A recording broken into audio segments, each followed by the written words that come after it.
Hey guys, welcome back to another weekly developer diary. So for this week I've got a few things to show you that I've done in Unity, and I've been doing this for a assessment that I have that's due in about 4 or 5 days. So I'll just show you what I've got so far and I'll just talk about it a bit. So the rough outline of the assessment was we get given 3 different tasks and we get to choose one. So I chose the one to create a... Basically, they're all based around a snake game, and I chose to make the one that was revolved around making different enemy types and having them like shoot at the snake player, and the whole point of it is to try and make it as optimized as possible. So, for example, I'll just play this. As you can see, this on the left shows what objects are in the scene. And as you can see, when this little enemy is shooting a bullet, what's happening is it's showing that the bullet here is on the screen and off the screen. What usually happens is the most basic way to make an enemy shoot would be program it so on a timer the enemy would would create a projectile and shoot it out.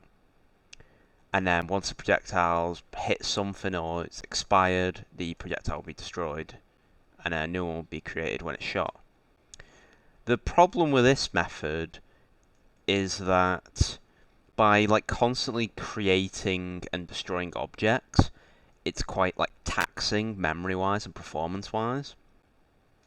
So the first thing I've done here is what this actually does is I've used a design method called object pooling, which is essentially, instead of constantly creating and destroying objects, what this is doing is, as you can see right now, there's 2 bullets here because right now he's shooting a max of 2 bullets.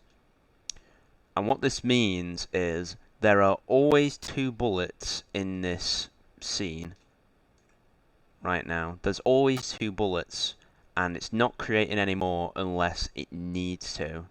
So say if there was more enemies, then there'd be more bullets being created.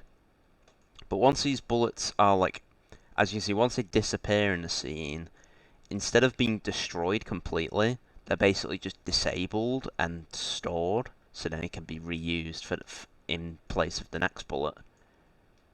So by just basically reusing, it's basically reusing the same 2 bullets for all the shots, rather than creating and destroying, potentially hundreds of bullets, which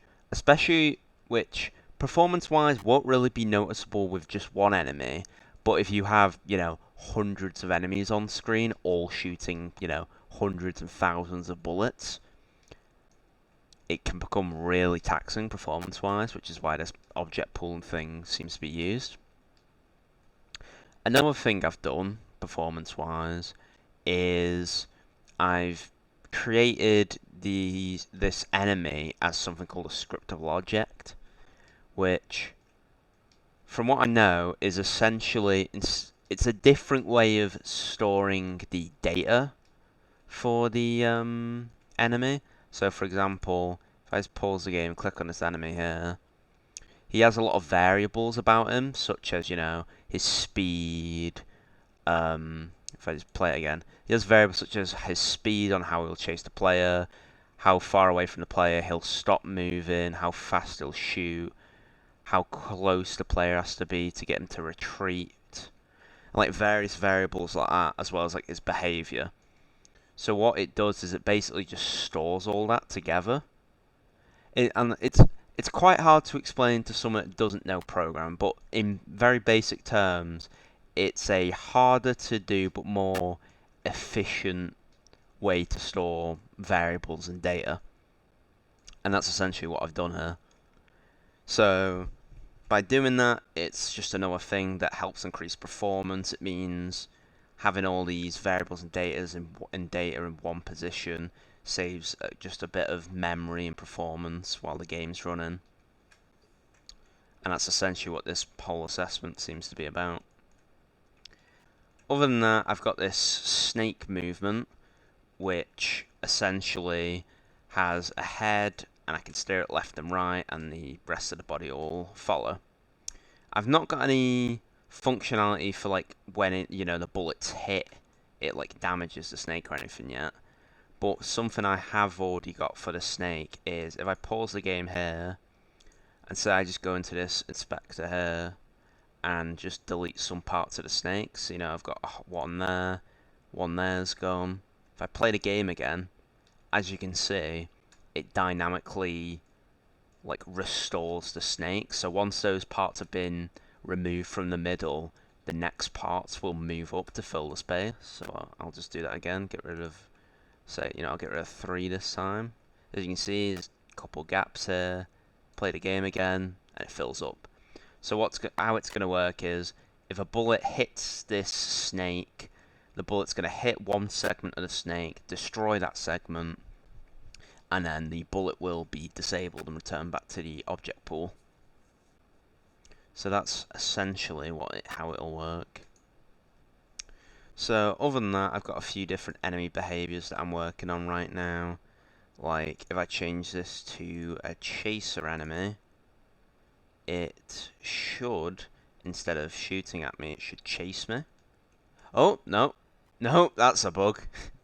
Okay. Well, as you can see, it's very... I'm still learning with the scriptable objects and object pooling because I've not done it before.